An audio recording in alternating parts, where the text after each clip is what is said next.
My front yard is boring and lifeless, and I never see any wildlife. That's what some people say about their old, dated landscape. Even if you've never designed a garden before, I'm going to show you how to find easy ways to make big improvements to the face of your home. Today, I'm looking at 3 homes for sale around the Midwest and Great Lakes areas. We're going to look at standard landscaping on real houses as an example of where there's some places anyone can improve and create space for something beautiful in the garden. I work with mostly American plants, but these ideas can be applied to any new garden, so you can get the 4 B's. Bees, butterflies, birds, and bunnies. Let's get it. Okay, I'm busting out the computer glasses. Oh, very nice. I love this. This is my first time doing something like this, so just give me a little bit of grace. Let's take a look at this cute little house. All right, what do I see here? The first thing that draws my eye about this house is these guys right here. Okay, we've got these U's in the front. Did you say utes? Yeah, 2 utes. What is a ute? It looks like they've tried to shear them and make them look good. And we also have this right here. These are just big evergreens that may have been cute a few years ago and are now becoming overgrown.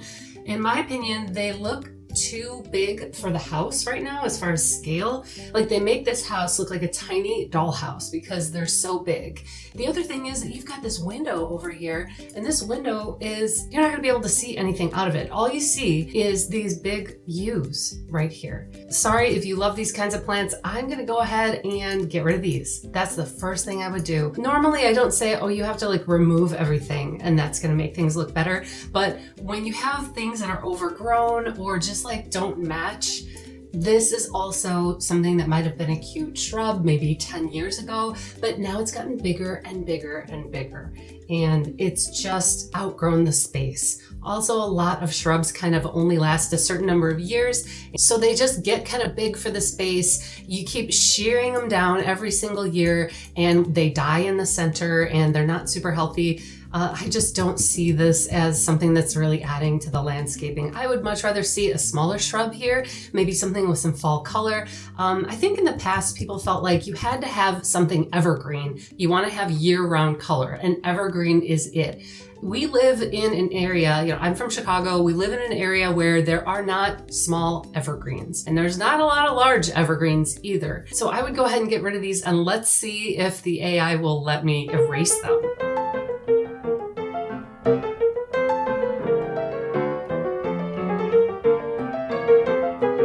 All right, that looks pretty good. So let's go back. Now that we've gotten rid of those U's and we have an interesting replacement here with the AI, now we can start thinking about what we want it to look like in the front. Now for me, I do something I like to call just the front of the house garden. It's not a unique idea. So that means that this is the garden that is right in front of the house, right out front. And you want this to be very visually appealing. You want it to look good because that's what you're seeing when you approach the house. That's what you see when a guest is coming over and they're just walking up your steps. That's kind of their first impression of your home. And it's also something that can be seen from the street. So it's just curb appeal. We like that. One thing I want to talk about avoiding is, as human beings, sometimes we like things in like straight lines and we like to make rows and stuff. So we'll say, okay, where would I put the garden in the front here?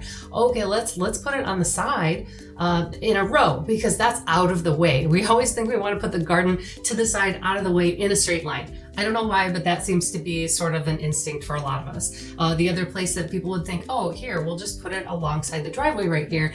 And that way we have like a natural border that kind of makes the garden make sense. And so you might think, oh, well, we'll just put this like little strip of garden and we'll have like pretty flowers right here. This is the last place that I would want to put a garden, because what's going to happen is that you're going to drive and you're going to park your car right here. And then you're going to step out of your car right into the bees, right into the flowers, and for some of the year, right into the mud. So you really don't want to step right into the mud. Also, if you have like a contractor or somebody who's going to come over to your house, they're going to park their big contractor van right there and they're going to step right into your flowers and you're going to be mad. And you know what? That's going to be your fault because you put flowers right here where people are likely to step. So don't do that. We're going to leave that empty, and I'm going to put the front of the house garden right here. There we go. So it's just a little piece right here. I don't think people are gonna step on this. And that gives you like a cute little swoop right here. And the flowers and grasses that I'm gonna put here are gonna frame the space. Now, I'm not gonna make a lot of specific recommendations for species because it really depends on the area. It depends on the soil, it depends on the light conditions, it depends on how low your neighborhood is, maybe in a valley or between hills or something like that. So I can't necessarily make recommendations for your specific property, but I am gonna make some general native plant recommendations from the eastern half of the US, and you can take a look at those flowers and see if they're gonna be right for your property. This right here looks like a full sun area, at least in the front. Over here, we might get a little bit more shade, right? Before, they put 2 big U's right here. I don't really like putting 2 of something unless I'm gonna put something in the middle, and that's gonna make kind of a group of 3.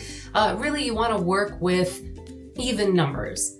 So I'm gonna bring this from off screen here, and I'm gonna put 3 tall grasses in the back here. And you know, my favorite is Northwind panicum.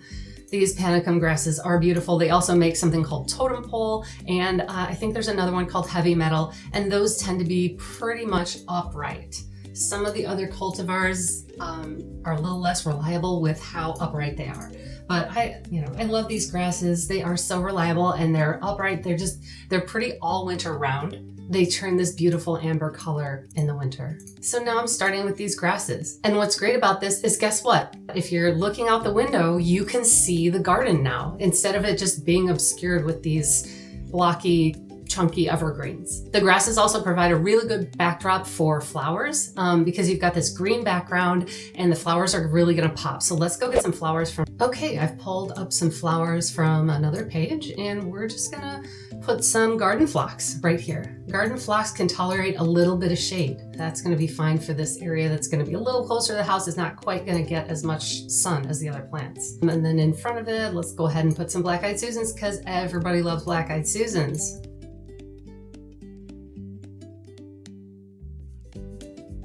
Put a nice row right there. And maybe on the side you can put some cone flowers. There we go, nice. And then in the front, let's put some spirobolus grass.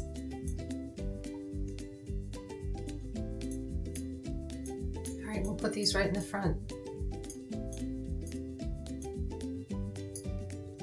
So these are just suggestions. You can put any kind of flowers you want here as long as you have enough sun and you're matching the plant to the site location, like the soil conditions, the water conditions, and how much sun they're getting. You can put anything here, but this is just an example of what I would do. Something very basic. Whoa, we've got some flowers up here. Let's put them down there. There we go. So this is something very basic that's gonna take this house to the next level. This isn't a super expensive project. We're just finding what is standing in the way of the house looking beautiful and removing it, and then putting in some grasses, some flowers, just to make it look nice in the front. These aren't particularly expensive plants. They're not evergreen, but these tall grasses are going to look beautiful in the winter anyway. And a lot of these stems are going to be upright, and these little guys will look like haystacks in the winter. I think it's got great winter interest. I don't need an evergreen for it to be beautiful in the winter. The other thing I'm noticing is obviously right here, this sort of weedy fence right here. I'm not sure what kind of plants are in this fence. There might be some things that were planted intentionally. I'm thinking that it might just be weeds, but I'm really not sure because I can't see because of the picture. I would really take a look and see if there's anything in here I wanted, and then I would try to replace it with maybe a flowering vine, maybe a Lonicera sempervirens. Maybe if you're up for managing it, a native clematis. They are a little bit aggressive. The honeysuckle that I was talking about is a Lonicera sempervirens coral honeysuckle. That's very different from trumpet vine, which is Campsis radicans. So I would take a look at the condition of the fence underneath, see if it can support a vine, and then I would go ahead and put that vine in there. The second thing I look at, aside from the front of the house garden, is what I call the tree garden. Where is the shade tree? Where's the tree in front of the house? In this photo, you can't really see how long the grass is or like how far it is from the street, but I did get a second view of this house. And that's right here. Okay, so you can see that the driveway is not super long. Here's the sidewalk right here. Looks like we might have an invasive tree of heaven here. I would get rid of this pronto. So normally I like to recommend, hey, why don't you put a shade tree right in the front lawn? That would be a great open space, would be very beneficial to wildlife if you plant a tree there. But it's really kind of a small space, so I would understand if they didn't want to put a tree here because there's just kind of a limited space here. The other thing that you want to think about though is these power lines. Please, for the love of God, stop planting big trees right under power lines. At my house, maybe 20 years ago, somebody planted something like this right next to the power lines, and it rubs up against the power lines unless they're very, very diligent about pruning the tree back every single year.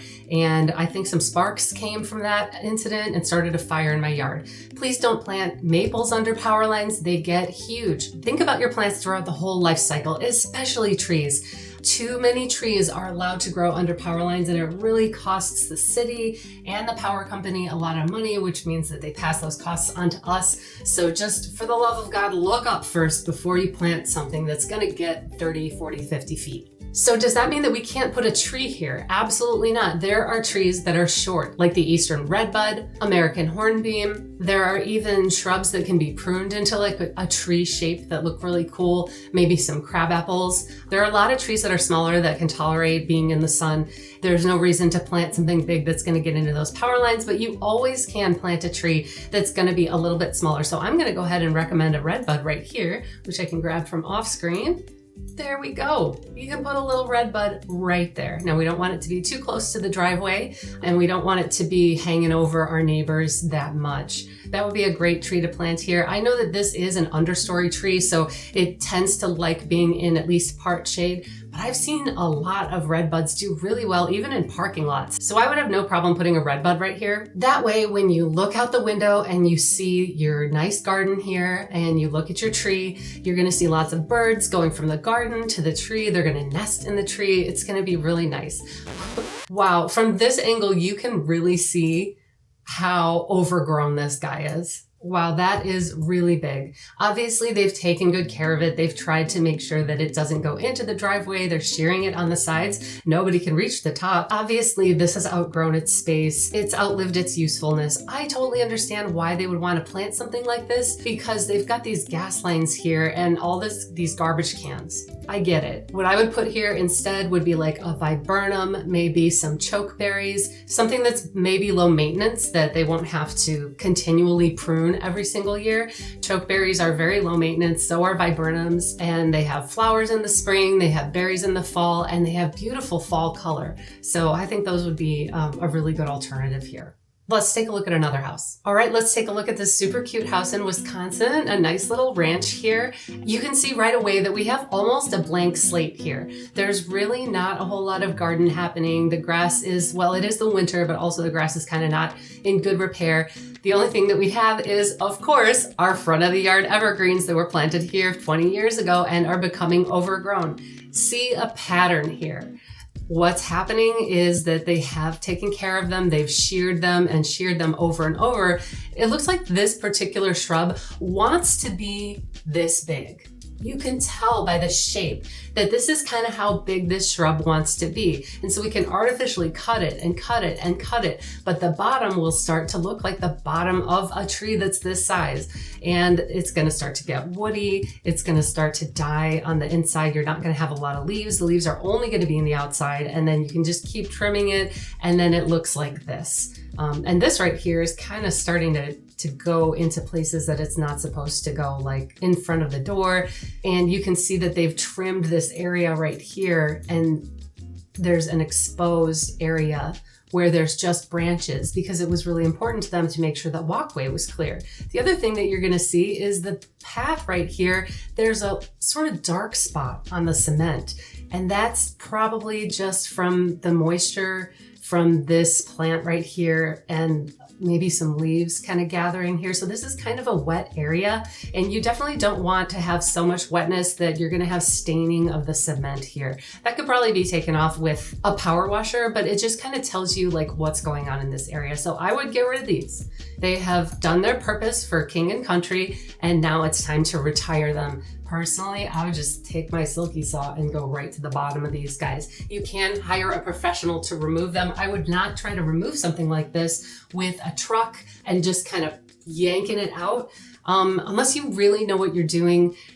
There's a sidewalk here and the house foundation is here, and you don't want any of this to be compromised. You don't want to do any damage to the cement. That's a really expensive repair. So I certainly wouldn't just try to pull them out unless you really know what you're doing, or you can hire someone to sort of dig them out for you. Personally, I'm cheap. I'll just cut them and I would work around it. Yeah, they take years and years to decompose, but I don't care about that. Okay, so then we can start working on our front of the house garden, right? So I would just go ahead, and if I were a beginner, I would just, do something like that. I would make my edging right there.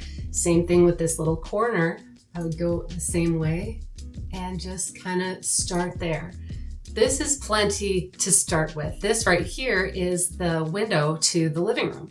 So you're gonna look out the window and you're gonna wanna see something beautiful out here. You're not just gonna wanna see the street or some evergreens that are blocking the way. You wanna see flowers, and you wanna see bees, butterflies, birds, and bunnies. Those are the 4 Bs. I guarantee even in an urban area like this, you're gonna see those things if you plant native plants in this area. So let's go ahead and do some magic.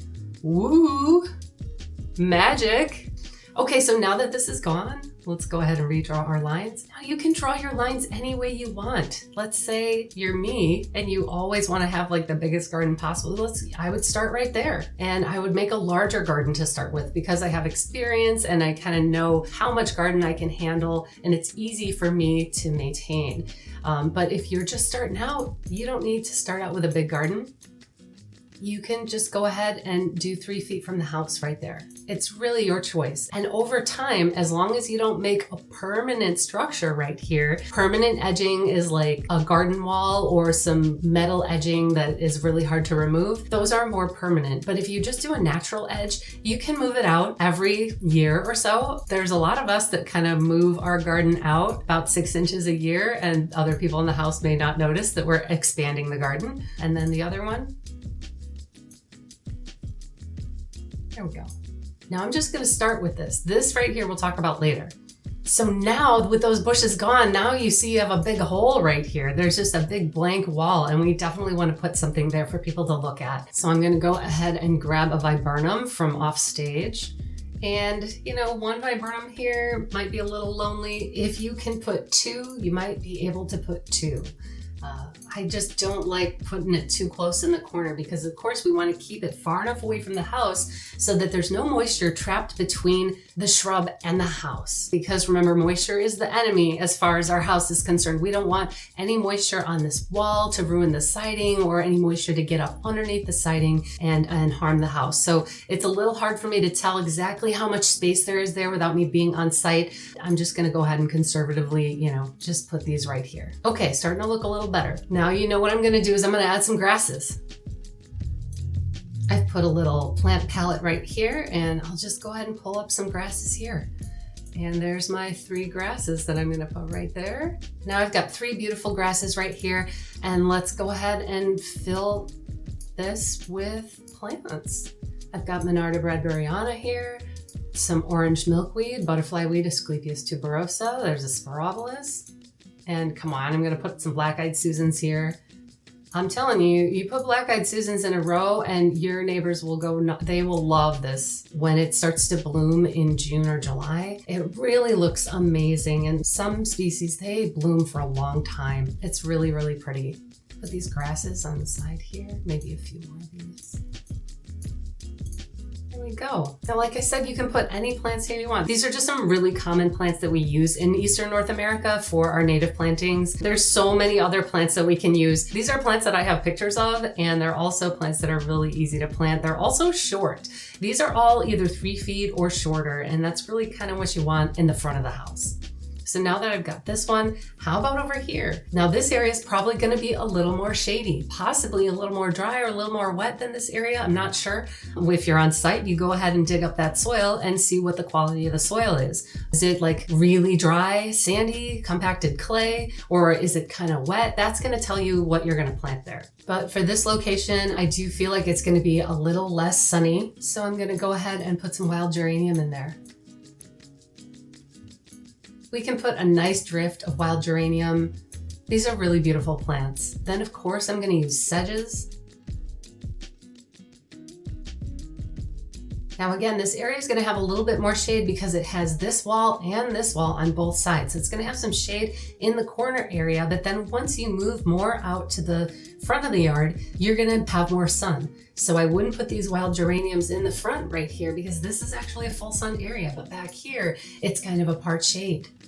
Same thing with these sedges. So I would put the more shady tolerant sedges right here, and then I will go ahead and put short grasses like Sporobolus, Cytotes grama. Now, if there's enough sun, you might be able to put a tall grass in the corner here. So this is turning out to be a pretty cute garden already. The other thing you can do is you can put daffodils in here because they're super cheap and they don't take up that much space and they die back in the summer. So they don't interfere too much with your planting. They are non-native. They're just kind of decorative. They don't have a whole lot of ecological benefit. Our plants just don't bloom that early. So if you want to have something blooming in April, you can go ahead and put some daffodil bulbs in here. It's just one of those things. And that'll make your property look nice in April. It gives you a little morale booster when it's really cold out. Okay, so I also did bring my red bud to kind of represent a small tree. I don't know if I would put a large tree here. You definitely can. You could plant an oak here if you want. It's in full sun. You can put it far enough away from the sidewalk that it's not going to interfere with the sidewalk. It's just big, and this is such a small space. So I would put a smaller tree. This will look really pretty. See, eventually it'll look like that. I mean, that's so pretty. Everybody loves these. You know, if it was me, I would like a really big garden. I'd start the garden down here and I would have the tree right in the middle of the garden. Other plants don't compete with trees in the same way. Trees will overpower plants. They'll be able to compete. So I wouldn't really worry about being able to put a red bud in with other plants. I am looking at this space right here, and this just drives me a little nuts because we've got the foundation here and it looks a little ugly being exposed. Now, you never want to cover up the foundation with mulch or grading, you know, with soil or anything like that. Some people think, oh, you know, this is incorrect. We need to fill this in. Absolutely not. Do not try to fill in where your foundation is. You just want to cover it up with plants. Again, you don't want a lot of moisture up against your house, and that goes for mulch too. I would pull mulch away from the foundation just a little bit. And the shrubs that I would use for this area are going to be Aronia melanocarpa, chokeberries. You can put 3 or 4 chokeberries right here. The reason I don't mind putting 4 is because they're going to form a hedge. So you don't have to worry about it looking like there's 4. It's really going to look like one big bush. These guys are so great because unlike the evergreens that were right here, these only grow 5 to 7 feet. That's how big they want to get. It's much easier to keep a 5 to 7 foot plant 3 or 4 feet than it is to keep a plant that wants to get 15 feet. Does that make sense? It's easier. This plant fully grown is this tall. That's how big it is when it's fully grown. If we go back to our original picture, it looks like fully grown, this plant wants to get this big, okay? These 2 plants, they want to get this tall. It's really hard to keep this giant plant down to 4 feet because you just keep cutting it and you have to keep doing it every single year. That's not something that you have to do with a plant that wants to only get this big. It's very simple to keep chokeberries at a reasonable height. I really want to talk about how to prune chokeberries, but that's going to have to be another video. But you definitely don't have to do all this when it's your first house, your first time. Just choose an area. If you wanted to choose this corner right here, or if you just want to start with these chokeberries, go ahead and start with a row of chokeberries in May, and then maybe in July you want to talk about adding some flowers. You don't have to do everything all at once because it can get very overwhelming and you want to learn as you go. Let's do another front yard. I'm like, is this an AI house? I think it's a real house, but I'm like not 100% sure. All right, what am I looking at here? This looks like a new build. It's like a brand new house and it's got some brand new landscaping in the front. Everything is sort of, you know, the grass is short, manicured. This landscaping really leaves a lot to be desired. It's a professional job. It looks like they use 2 different plants, and that's not very diverse, and it doesn't really give a lot of beauty to the house. But it's a new house, and they just put this landscaping in. So I'm not gonna say, well, you've got to tear out your landscaping. I'm gonna do something else. I'm gonna add something to the landscaping. When you're creating your garden, a lot of times it's about what you can add, not about what you can take away. For this house, there's not an overgrown yew right in the front yard. yard. There's not something that is obviously detracting from the landscape. It's just kind of boring. But what I'm gonna do is we're gonna start our tree garden right in the middle of the yard. Let's go ahead and do it right here. Okay, I grabbed this piece of dirt from off stage and I'm just gonna put it right in the center. To me, that looks perfect. The truth is that a lot of people don't use their front yard. This is a large plot. Their kids and their dogs are gonna be playing in the backyard. The front yard is just not used very often. I'm not worried about taking away any play space right here. In fact, you're gonna have more interest. You're gonna have butterflies, bees, bunnies, and birds. So let's go ahead and start with a very small garden. Now, you know, if this was my garden, this is where I would start. I would have it nice and big. But let's say that you're just starting and you just want to have a little garden right in the middle. Perfect. So remember I said tree garden, right? So we're gonna put our oak tree right in the middle. Oak trees are not grown enough in neighborhoods. We have mostly maples where I live. Even though they're beautiful and they are native, maples are everywhere and we just don't have a lot of diversity. We want to really protect our neighborhood from like one pest or one disease coming in and wiping out the whole neighborhood. When I was a kid, we had Dutch elm disease and all the trees on the block had to be cut down because of the disease. It changed the entire vibe of the whole neighborhood because we lost maybe 70% of our canopy. So we wanted to diversify to protect our neighborhood and the ecosystem. So I would suggest putting an oak right here. We just don't plant oaks enough, and that's because most people aren't patient with oaks and most people are chasing that red color. Oaks also have a beautiful fall color. It might not be as spicy as the autumn blaze maple, but it's nice to have a diversity of color in your neighborhood. If everybody just has the exact same trees, it really isn't as beautiful. The number one thing that you can do for the ecosystem in your neighborhood is to plant an oak tree. They're very strong and very reliable. Maple trees do kind of drop their branches a lot, and there's just a lot of them. So be different, plant an oak tree, a chinkapin oak, a red oak, a white oak, a swamp white oak. If you're in Missouri, plant a blackjack oak. Oak trees are really where it's at for conservation. If you really want to touch my heart, you're gonna plant something like a shagbark hickory, which is probably my favorite tree. They grow super slow, but if you're a gardener with patience that wants to give back to the environment, shagbark hickory is also amazing. So we'll go ahead and put our oak tree here. Now, I'm a realistic gardener, and I know that small oak trees that you can get for 25 bucks online, you're gonna need to put a cage around it. You're gonna need to put a cage around it because deer are gonna eat your tree. I don't wanna hear that a deer ate your sapling. Two things, not just the cage, but you also have to put hardware cloth around the bark at the bottom. Yeah, nobody wants to do this. Don't click away. I'm telling you, you gotta put hardware cloth around the bottom and you have to put a cage about the height of the tree if you have any deer. Personally, we don't have deer in my neighborhood. It's like a weird place where there's a lot of roads. There's just not a lot of deer that can cross over from natural areas into my neighborhood. If we continue to remove their habitat, they might start coming into town. The cage will not protect the tree from rodents. Rabbits and mice can get right through this cage right here. They can get right through it. They're just gonna munch on that and they're gonna take off all the bark all the way around the little tree. So this is what people don't like to do. They say, well, I don't want a tree. I don't want to put a cage. Here's what we're gonna do. We're gonna put flowers in this garden and you're not even gonna see the cage. You're not gonna see it, I promise. See, look, Bunny's coming already. We're gonna put flowers out here and the flowers are gonna be as tall as the tree.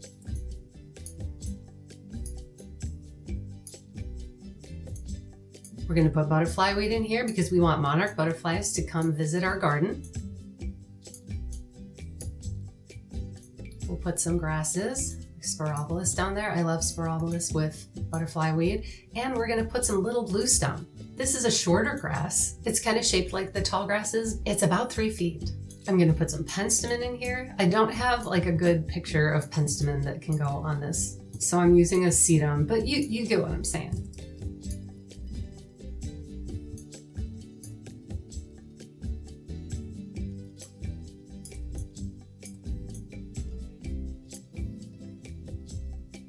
And there you go.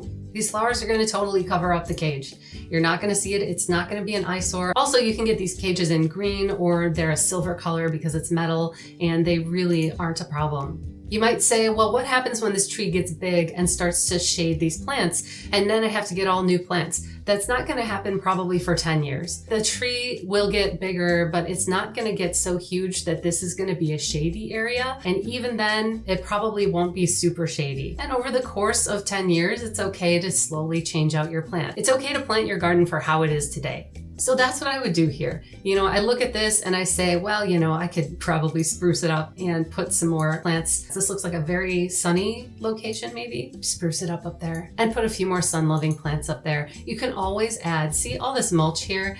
This mulch is just asking for more plants. So it's important to me that I'm giving a message of you don't have to remove everything. I would remove things that are detracting from your house, that are kind of obscuring the natural beauty of your front yard, or something that's just really causing a problem.